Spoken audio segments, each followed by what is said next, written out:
We talked to Pete Agnew of Nazareth about the Nazareth album that wasn't really a Nazareth album. I'm John Beaudin from Rock History Music.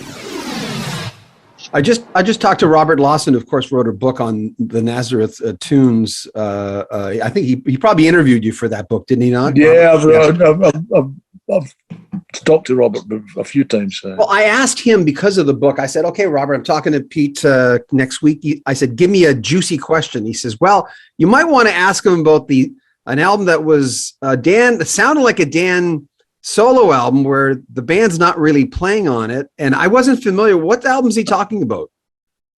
Dan's first. Well, he did two. He did. But this one's under Nazareth. This one is under Nazareth. Oh, that's Snakes and Ladders. Yes.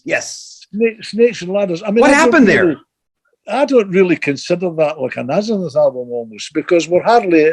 I mean, I play on a couple of tracks, and Manny plays in a few. What happened is with the German record Phonogram, they got a producer and an American guy, and to produce it. And I mean, basically, I think the guy wanted to make a Dan solo album. He was a big Dan fan, and I think he had it in his mind how he wanted the thing to sound. But he wasn't thinking, about how we played. It was more like how just to surround Dan, and we just never really clicked in the studio, with the guy. So they ended up getting. It started off with. All the drums were, programmed. Yeah. They were all programmed, And actually, it was Manny Elias that came in. Manny was the drummer with Tears for Fears. He's a really nice guy. He played with Tears for Fears, and but he was programming drums for a lot of sessions at that time. So he came in and he programmed the whole thing.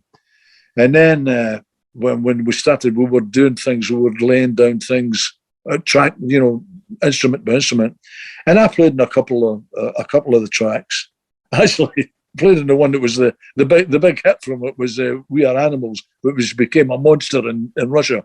I actually played on that one, so they must have wanted to hear Nazareth over there. Remember, if you want to check out the whole interview, it's on our sister site, Rock History Book, and there's links to that and the podcast of this interview as well in the description of this video. We'll have a next clip from Pete Agnew in 2-3 days.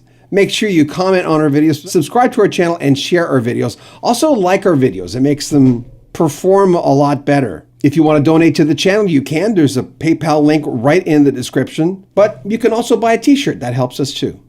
I'm John Beaudin from Rock History Music.